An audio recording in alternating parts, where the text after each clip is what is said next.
So let's talk about a pantheon of gods that's, well, built a little differently. Not from creation, but from rejection. We're diving into the story of the new gods of the dark, a court of errors. All right, let's start with the big idea, the philosophical core that drives this whole thing. Imagine a universe without a writer. No grand plan, no pre-written script. What does that mean? It means reality itself is kind of up for grabs. The only thing that defines truth is the will strong enough to enforce it. So that's a powerful concept, right? But here's where it gets really interesting.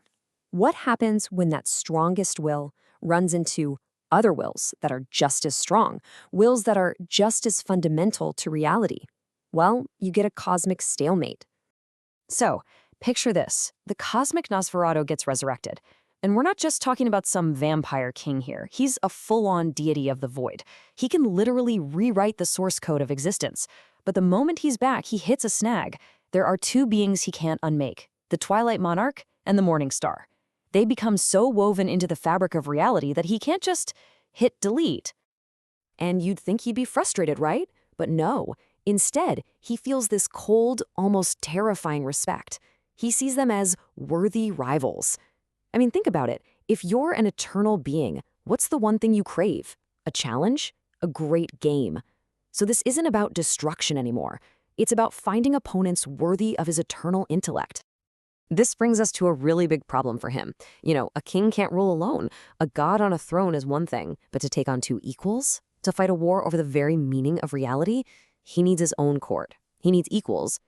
But where in the multiverse do you find beings powerful enough to be peers to a god? So how does he solve this? Well, his solution is pretty wild. He doesn't create new gods from scratch. Oh no, he salvages them.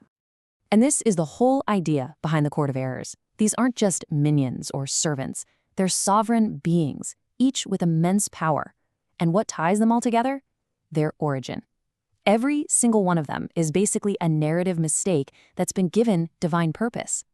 Think of them as cosmic typos, forgotten characters, given a second chance, with the power of gods. Yeah, their source is what's so incredible. He literally reaches into the multiverse's discarded scripts. The failed drafts, the forgotten timelines. It's like he's raiding the cosmic cutting room floor, pulling out these forgotten pieces and giving them a new and frankly terrifying purpose. So, who exactly are these errors plucked from oblivion and turned into gods? Let's meet the members of this unholy cabinet, also known as the Council of the Pale Redeemer. Okay, first up, you've got the Muscle, the Titan of Stitched Truth, basically a vampire Frankenstein's monster. He's an unyielding engine of pure physical power. And get this, you can't kill him. Why? Because he's literally the sum of everything that has ever died. I mean, how do you even fight that? Next up, we have the Arch-Strategist, and it's none other than Vlad the Impaler. Yeah, that Vlad. He's a master of cosmic warfare now. His tactical mind is described as a labyrinth of blood, which is just perfectly chilling. Then you've got the magic user, the high priest of the shards, Vampiri Merlin. His magic is this wild concept called the static between the stars. He casts these massive illusions that are powerful enough to go head-to-head with the Twilight Monarch's own truth gaze. And rounding out this core group is the prophet of the abyss, Friedrich Nietzsche. Seriously, he's the philosophical heart of the whole operation. He doesn't fight with weapons, he fights with ideas, constantly debating the big questions, self-authorship versus cosmic inevitability. And last but not least, we've got the heralds of the cold vacuum. You have the Vampiri Yeti, the void of the north, who's basically a living piece of the empty space the Nosferatu rules. And then there's Vampiri Krampus, the shadow of the covenant, who's there to enforce all the new divine decrees. A pretty terrifying pair. Okay, so that's one heck of a lineup, right? A bunch of super powerful, very willful beings. So the big question is, how do you keep them all in line? How does the Nosferatu guarantee their loyalty? Well, the answer is just as brilliant as it is cruel.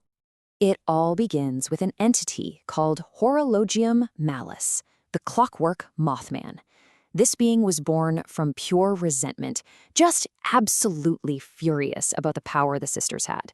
So she came up with a plan to create a power so absolute that it would make the very idea of self-authorship completely meaningless.